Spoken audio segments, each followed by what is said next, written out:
we're finally going to talk about Edmonton's 15-minute cities. Edmonton recently announced that it's pursuing a neighborhood development plan aimed at creating a community of communities, or small towns in our big city, in which residents can access everything they need within a short distance from home. According to the National Post, the plan was inspired by the concept of 15-minute cities, which is aimed at having neighborhoods with all amenities within a quarter-hour bike or walk.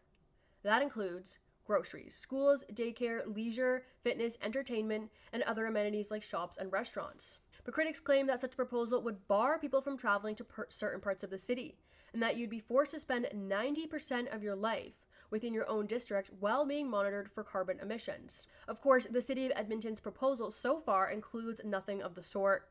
So, a couple of weeks ago, I believe this happened 2 weeks ago, there was a press conference and a city planner sought to answer some of the questions people had about 15-minute cities. No, I didn't ask you if it would mean. I asked you specific. No, he's lying again. I asked you. I just told you the answer. There will be in some places. Are they not removing parking spaces? Are they not removing places where cars can drive? Are they not making other places where cars, only electric cars can drive? So ultimately, you're saying that there's going to be less space and less infrastructure to support cars. So, in the places less where bike lanes are built, overall, it could use car no. space. Overall, will the average person have less places to drive their car, less places to park their car, and more incentives not to have a car? Will there be less places for me to park a car in Edmonton under the 15-minute city? Let's try a very simple question. Okay, so let's simplify them, yes or no? So fewer. Will there be less parking for my car in my new district under a 15-minute city? Yes or no? You already said no.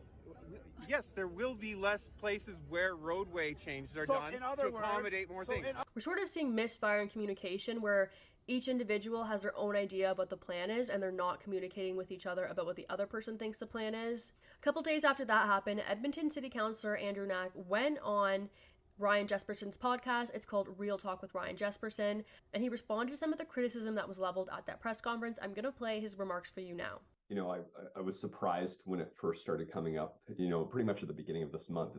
I've really only been starting to hear about it in the last 4 weeks. And it's odd because urban planning, land use bylaws are typically not the things that get people excited about municipal politics.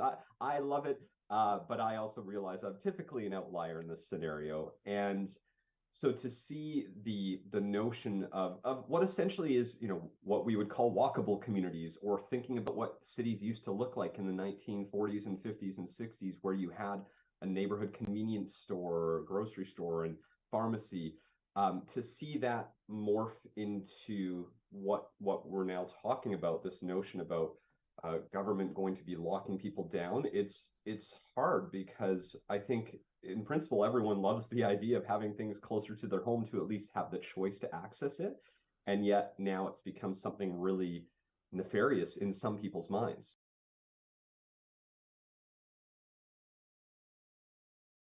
Ευχαριστούμε για την στήριξη. Μην ξεχάσεις να κάνεις εγγραφή στο κανάλι μας. Βοηθάει πολύ χωρίς να κοστίζει τίποτα.